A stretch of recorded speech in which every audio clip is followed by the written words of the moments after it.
Well, the NFL preseason has a couple of games for each team, and all the starters have mainly played. There will be some starters playing in the preseason finales. We'll get to all that and more. It's the Audible Cecil Lammey here, flying solo. Sigma Bloom on assignment, and Jonathan Taylor has requested a trade. I'm not exactly sure why this was such a big news story because it had already been kind of out there that Jonathan Taylor would be granted or allowed to look for a trade or wanted a trade or was staying away from the Indianapolis Colts. And listen, as someone who fully believes in Anthony Richardson, I believed in Anthony Richardson with Jonathan Taylor doing a lot of the heavy lifting. If the Colts were to lose Jonathan Taylor, as it seems like that may happen, well, that's bad news for that young quarterback because, well, defenses can just pin their ears back and get after him because you don't have a back like Taylor on the roster behind him. Taylor is one of the best running backs in all of football. Great receiver out of the backfield as well. He's a superstar at the position when he's healthy. And that was a benefit for that Colts team. Without him, well, that would be a problem. Now, as of this recording here on Tuesday, August 22nd, who would want Jonathan Taylor? Where would he go? Obviously, you would have to pay him once you pick him up via trade. What would the Colts want? It's a premium pick, but there seems to be one team that's emerging above all others. And there's hot rumors with every team. And there's one that seems to make the most sense right now. And again, as of this recording, it's the Miami Dolphins. Miami Dolphins were interested in Dalvin Cook. Of course, Cook signs with the New York Jets, so he can be Aaron Rodgers' best friend and lead that backfield there. But the Miami Dolphins had interest in Cook as well. Jonathan Taylor would be perfect for what Mike McDaniel and that Dolphins offense wants to do because they got speed everywhere. Now, Devin A-Chain is a little bit banged up, a little bit of a shoulder injury. And of course, you've got Jeff Wilson, Raheem Mostert there as well. Jonathan Taylor had come in and run everything. Like, how would you stop the Dolphins offense? And of course, Tua staying healthy would be a big key, a very large key. But if you added Jonathan Taylor to that mix with that team, that would be incredible because you'd have power and receiving ability from Taylor. You'd have speed on the outside. You'd just have weapons after weapons that you could go to. So, will the Dolphins be able to get it done? Will other teams emerge? Usually there has to be in order for any sort of bidding war for the services of one Jonathan Taylor for a big trade like that to be made. And checking in with a few teams that might have had interest. I'm getting no buzz about that yet. It is the Miami Dolphins that are at the front runners of that situation. It may be the Las Vegas Raiders, although I'll get to that and Josh Jacobs a little bit later in this show. It's preseason. There's a lot of stuff on the field. There's a lot of preseason movers. And last Thursday, I thought it was funny that Ron Rivera, head coach of the Washington Commanders, said, well, Sam Howell entered training camp as the favorite to be the starter. We'll have to wait and see. You have to talk to Eric Bieniemy. I believe their quarterbacks coach is Tavita Pritchard. And well, then on Monday night, we saw Sam Howell go out there and do some really good things as we knew he would. 19 to 25, 180 yards, 2 touchdowns in that game. The Commanders there on Monday going up against Baltimore, but got some bad news about Terry McLaurin. That's coming up in a little bit. But these position battles, like some of them are just done, basically. Some of them are done and wrapped up. And Sam Howell has been an underrated quarterback for some time at North Carolina. Of course, he had that final season that caused his draft stock to take a tumble. But before entering his final season with the Tar Heels, he was considered a first round pick and maybe even number one overall, kind of like Baker Mayfield.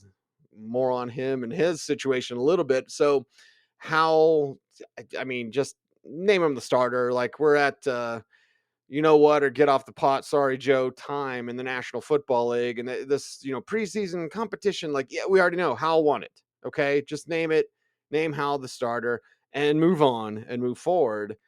Now with Terry McLaurin with the toe injury. Now, the toe injury is something we don't know yet if it's turf toe, but isn't every toe injury turf toe?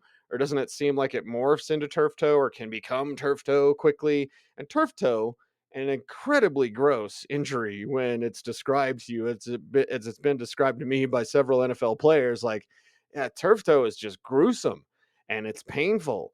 and it lingers. And now here we are on August 22nd, and Terry McLaurin is likely to miss some time or at least not be 100% at the start of the regular season. We don't yet know. Again, the injury just happened on Monday night. Here we are Tuesday, looking at this thing going, I don't know what's going to happen with Terry McLaurin. But as I told you on the last show, Jahan Dotson could be their version of Tyreek Hill. Now Jahan Dotson may have to do more if Terry McLaurin is either not himself or not out there on the field. So, changing statuses, preseason movers is kind of the topic of this show. And there's movers in terms of moving via trade. If like a Jonathan Taylor goes to Miami, there's movers in terms of Sam Howell rising up the depth chart or at least cementing that starting job as he was the leader heading into training camp. And then there's movers based on Terry McLaurin's got a toe injury. Those things can linger. Who's next? Oh, Jahan Dotson, who's already been impressive and already can make big time plays for that Commanders offense. Here's Baker, the baby maker. I'll talk about him next because they haven't made a decision.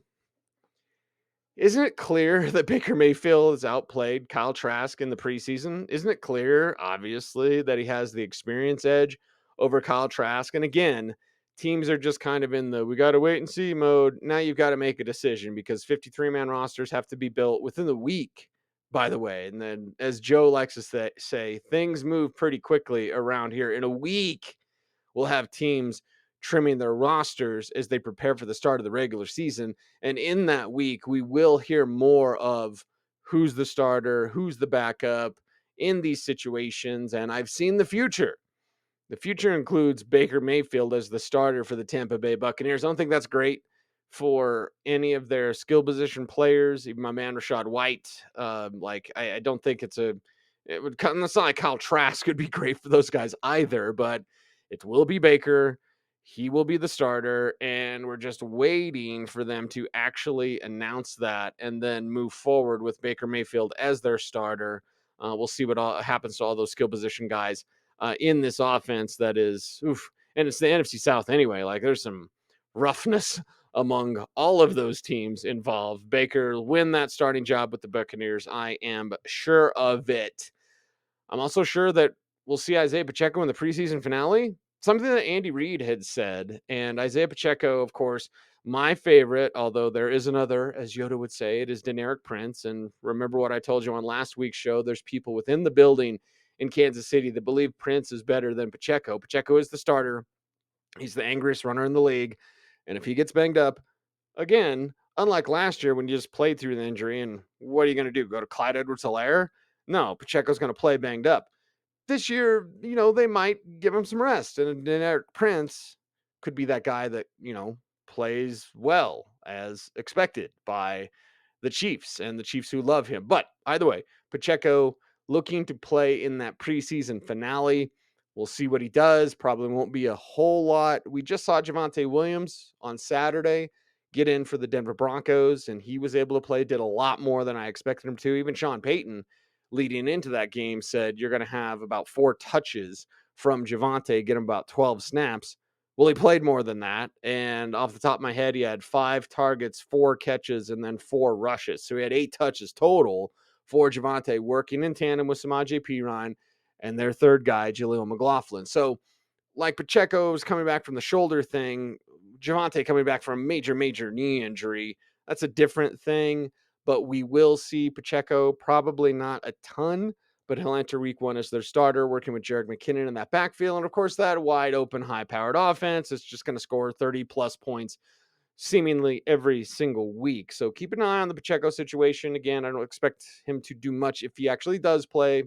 Andy Reid is saying he will play, and we shall see about that. Josh Jacobs deleted a tweet.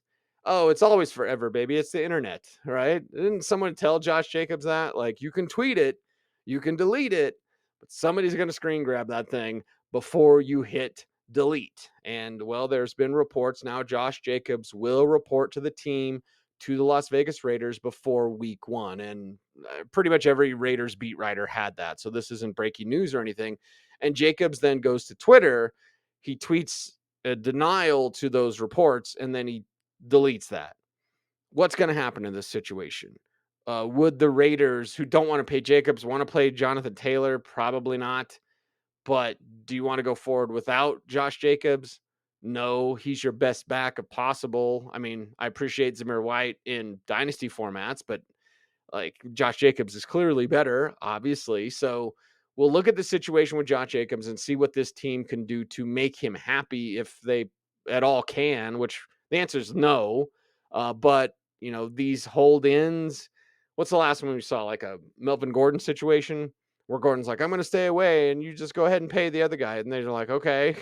And that led to problems for Melvin Gordon. What are the problems with Josh Jacobs? Well, he plays for the Raiders. That's a start. Secondly, it's running back. It's an exploitative position. Teams don't want to pay guys. And then you can't really go anywhere. You can ask for a trade like Jonathan Taylor. You can be granted the permission to seek a trade.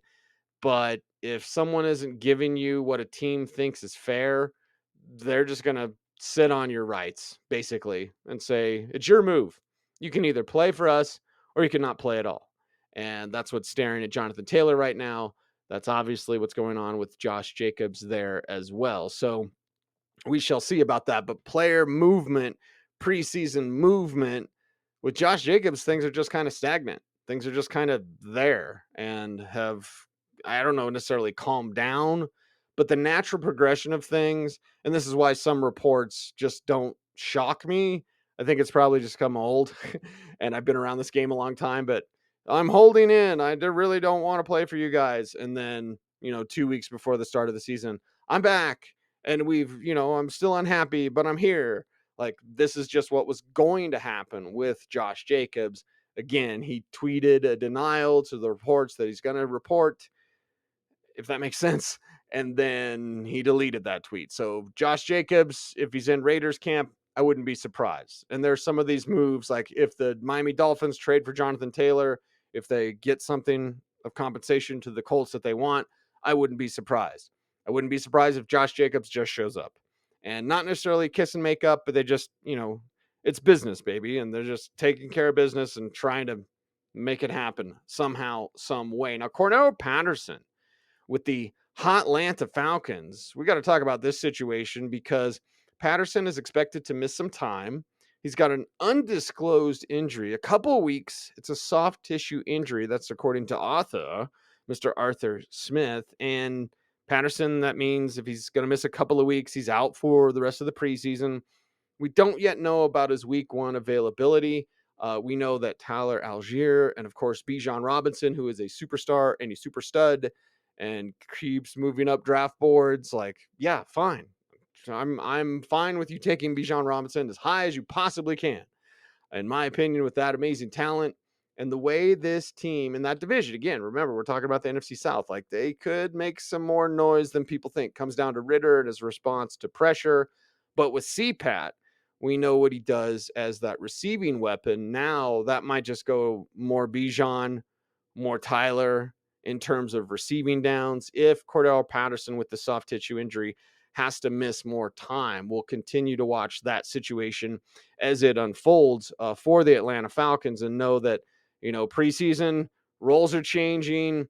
News is changing. Of course, players are rising, players are falling. Like I said, Sam Howell, Zay Flowers in that game. If I talk about the Monday night game again, Commanders and Ravens, Zay Flowers doing more because Rashad Bateman, who was activated off PUP, is still banged up. Shocker. So look to Zay Flowers continuing to move up the list. And again, as teams get to the point of the preseason where you just gotta tell us what you're going to do that we already know you're going to do. We know Sam Howell's going to start with the Commanders. We know that Baker Mayfield's going to start with the Buccaneers. We know that CJ Stroud is going to be the starter. Like, he's been atop the depth chart this entire preseason. He's going to have rookie struggles, but Stroud will benefit just like Bryce Young, just like Anthony Richardson, of just playing. Experience is your best teacher. You have information, knowledge, and wisdom. Will replace information with experience, which gives you knowledge, which again gives you wisdom. When you put your knowledge into action, that is true wisdom. That's what we need to see from a guy like CJ Stroud. So teams are kind of getting things ready, I can't tell you to lose weight, but I can tell you to get tighter with that roster. And as we get closer to the regular season, you're seeing guys that are getting worked back into the mix. For example, Miles Sanders with the Carolina Panthers, he returned to practice on Monday. He has missed most of training camp of the preseason because of this groin injury. You also had Chuba Hubbard with a little bit of an ankle thing, but now we're at the point of you just kind of got to stop messing around. Guys are going to be ready for the regular season. Get them ready for the regular season. That includes Miles Sanders there as well.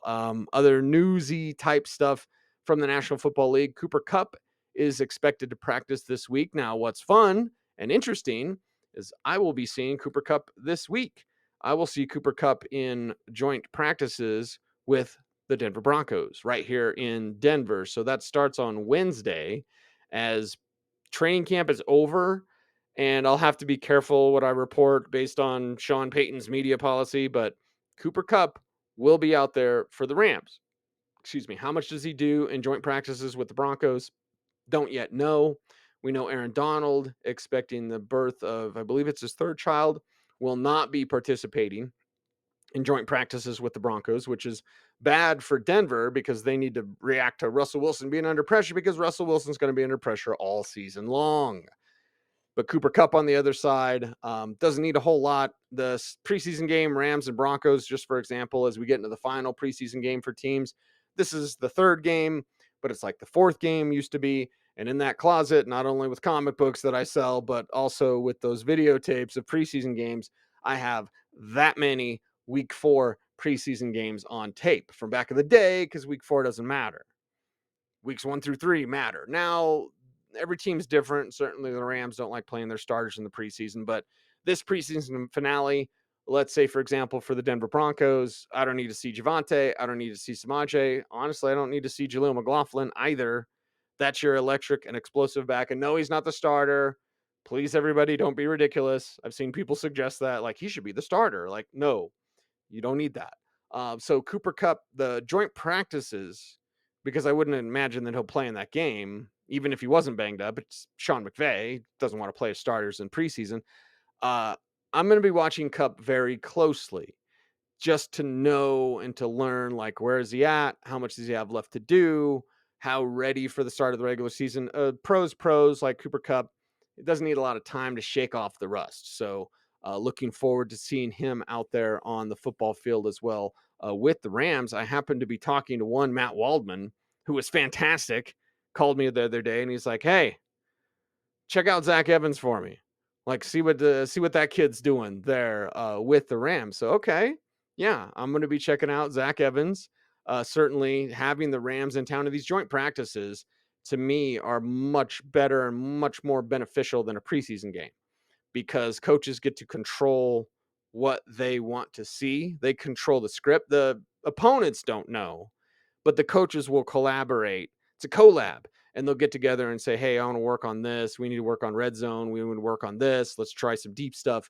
And so you'll go out there and through these scripts, you'll run through, not the Aaron Foster scripts, but through these scripts, you will run through a practice where you get to see exactly what you want to see and what your team needs to work on.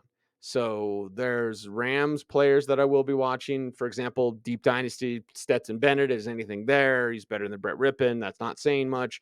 So, these joint practices are very, very important. Anytime someone does it with the Broncos where I can see it, or other teams that do it, and I'm going to go do it. And you want to watch those practice reports because you can learn so much from those there as well. So it is, kind of the end of the preseason, really. Again, the preseason finale, most teams already have their 53s. I could put together the 53 for the Denver Broncos right now. That'd be no problem. I know other teams are exactly like that as well. So when we look at this time of year, the teams are basically set. Your preseason risers, they've already risen. Your preseason fallers have already fallen. Now it's time to basically get everybody healthy and get ready for the start of the regular season. Also get ready for the fantasy drafts out there that are very thorough this time of year. And what better way to do that when a footballguys.com subscription? You want to support the show, you want to support the Audible, you love what Sigmund and I do? Well, support us. Not only supporting our YouTube channel by like, comment, share, subscribe, hit the notification bell so that you never miss a vid, and please comment down below. It helps with the YouTube algorithm. I know it's annoying, but it definitely does help us out here on our ever-growing Football Guys YouTube channel. But you want to support the show, you want to help out your fantasy team, it is footballguys.com. It is our premium subscription. Become an elite member and sign up. Really good price, really incredible product. It has been for years and years. And that's the best way to support the show. We don't do any super chats or anything like that. So if you want to support the show and you love what we do, you want it to continue and to keep going forever and ever and ever. This is our 18th season. So we've been doing this for a long, long time. We appreciate all y'all's business. And if you can help out, please do that. Sign up for that Football Guys subscription at footballguys.com. It's an annual subscription, by the way. And also, if you want to dip your toe in the Football Guys pool, you can sign up for that free daily newsletter every day. All the top stories, hot and fresh, to your inbox with takes written by me, Sigmund, and Joe Bryant, a hell of a trio. That's the footballguys.com free daily newsletter. It's available at footballguys.com and it'll allow you to see what we've got available for you at footballguys.com. Also, our draft dominator. Of course, you're going to want to utilize that for all of your drafts afterwards. I get people on Twitter or X or whatever the hell it's called now asking me, what do you think of my team? Okay, I'll tell you what I think, but I'll tell you one better. Go to footballguys.com, use the Rate My Team app, and it will tell you very extensively and very thoroughly and much more than I can answer you on Twitter in 180 characters or whatever it is. I don't even know. But either way, it's footballguys.com. We are here for you. Hoping Sigmund will be back next week. We're just scheduling and everything. It's preseason, it's training camp, it's crazy. I, thought I knew what day it was the other day. I was like, wow, training camp is done. And then I was like, nope, joint practices, not done yet. And we're never done for you at footballguys.com. You've got a life, we don't. So check us out, footballguys.com. Follow me on Twitter, X, whatever, at Cecil Lammey, also on Instagram. Until next time, be safe, be kind, know that you're appreciated. Stay tuned, and would you please stay frosty,